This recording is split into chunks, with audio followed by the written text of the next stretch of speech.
नमस्कार बच्चों, आप सभी का आपके अपने YouTube चैनल अपनी देव अकेडमी में स्वागत है। हम लोग भारतीय राष्ट्रीय आंदोलन पढ़ रहे हैं। भारतीय राष्ट्रीय आंदोलन का एक ऐसा टॉपिक जो सभी भर्ती परीक्षाओं के लिए आपकी मदद कर सकता है, चाहे वो जो भी भर्ती परीक्षा हो, चाहे बिहार की हो, उत्तर प्रदेश की हो, SSC की हो, रेलवे की हो या अन्य किसी कॉम्पिटिटिव एग्जाम की भर्ती परीक्षा हो, सबके लिए भारतीय राष्ट्रीय आंदोलन एक महत्वपूर्ण भूमिका वाला प्रश्न है। भारतीय राष्ट्रीय आंदोलन में पिछली क्लास में हम लोगों ने गांधी जी की 11 सूत्रीय मांगों को लेकर के एक आंदोलन कराया, सविनय अवज्ञा आंदोलन। ये सविनय अवज्ञा आंदोलन उत्तर भारत में कहां कहां प्रभावित रहा और उसका क्या प्रभाव रहा, उसको हम लोगों ने देखा। खास करके हम लोगों ने पश्चिमोत्तर भारत में खुदाई खिदमतगार आंदोलन देखा। पूर्वोत्तर भारत में हम लोगों ने यदुनांग के नेतृत्व में, गाइडिल्यू के नेतृत्व में आंदोलन को देखा।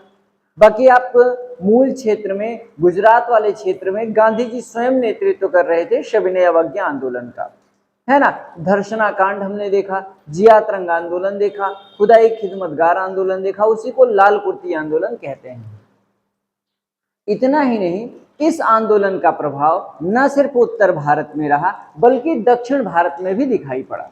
दक्षिण भारत में कर्नाटक में, केरल में, है ना, तमिलनाडु में, आंध्र प्रदेश में, इन क्षेत्रों में भी छोटे छोटे नेताओं ने, जो वहां के लोकल नेता थे, उन लोगों ने इस आंदोलन का उस क्षेत्र में भी नेतृत्व किया। आइए इस चीज को समझने का प्रयास करते हैं। आइए देखिए, पहला पॉइंट, भारत की तरह, उत्तर भारत की तरह दक्षिण भारत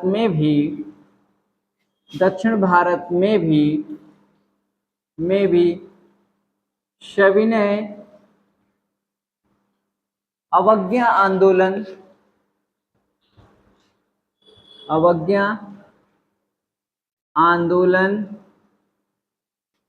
का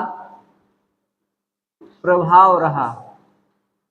सविनय अवज्ञा आंदोलन का प्रभाव रहा। प्रभावित क्षेत्र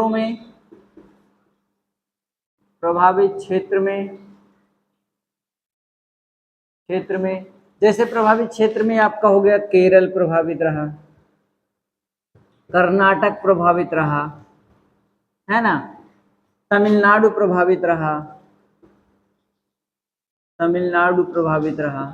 आंध्र प्रदेश प्रभावित रहा, आंध्र प्रदेश आदि प्रभावित थे, है ना।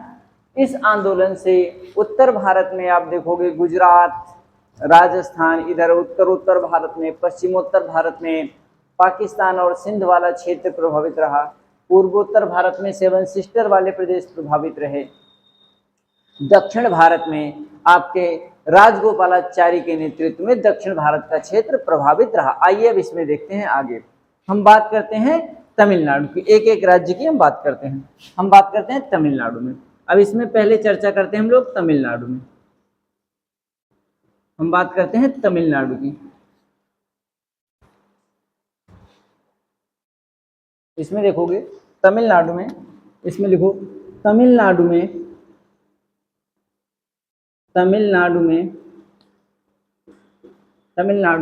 एक क्षेत्र होता है तंजौर। तमिलनाडु का एक क्षेत्र है तंजौर। तंजौर से त्रिचिनापल्ली क्षेत्र तक क्या होता है, एक यात्रा की जाती है राजगोपालाचारी द्वारा। लिखो, तंजौर के समुद्री तट पर, तमिलनाडु में तंजौर के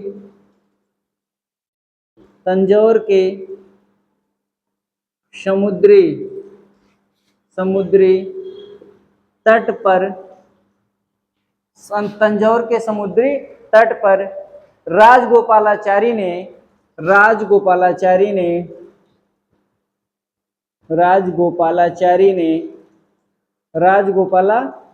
तंजौर के समुद्री तट पर राजगोपालाचारी ने क्या किया, एक यात्रा की। कहां से? त्रिचिनापल्ली से वेदारण्य तक। राजगोपालाचारी ने त्रिचिनापल्ली से वेदारण्य तक यात्रा की।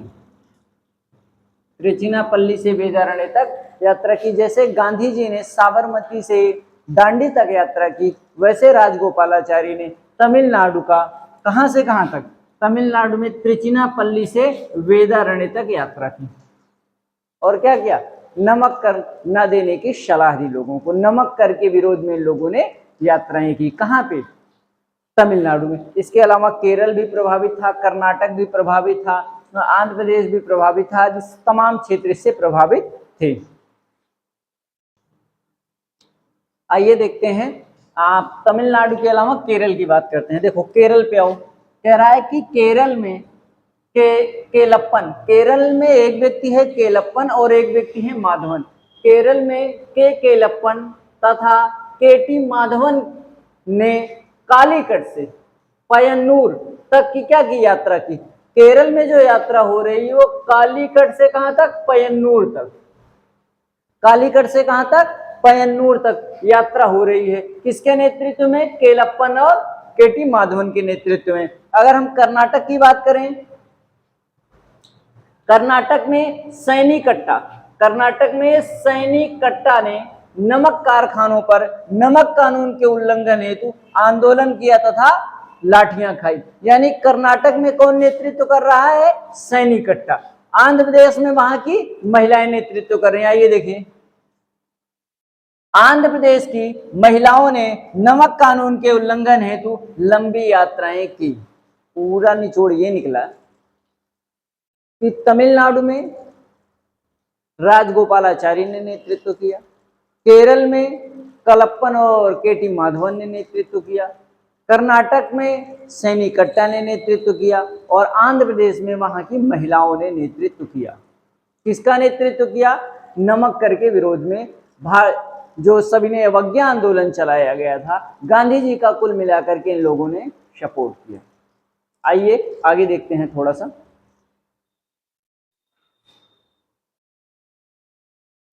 जो गांधी जी को आंदोलन में गिरफ्तार कर लिया गया था सविनय अवज्ञा, अब गांधी जी को छोड़ा जा रहा। अगला पॉइंट लिखोगे, 26 जनवरी 1931 ईस्वी को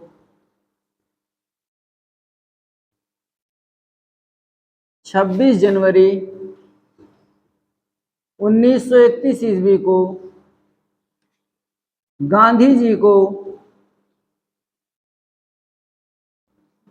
को सौहार्द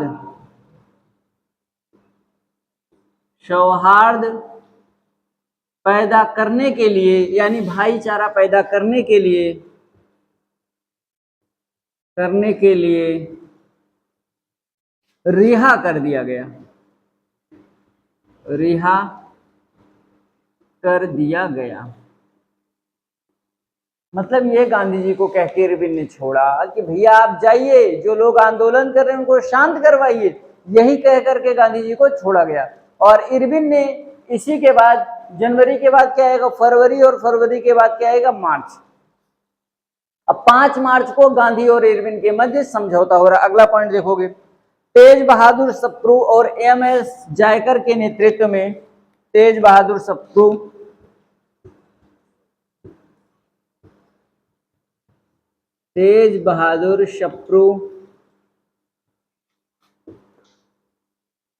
एमएस जयकर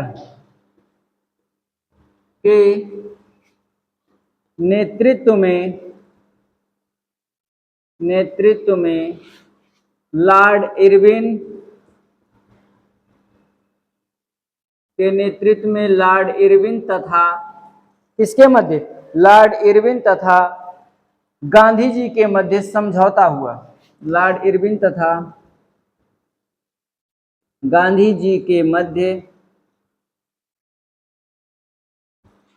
मध्य समझौता हुआ।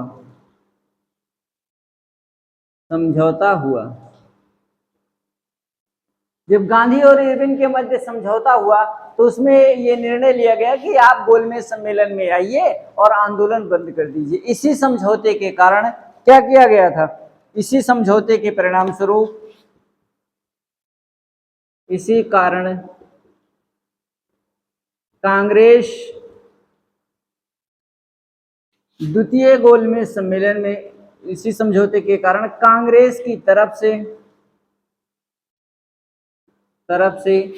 द्वितीय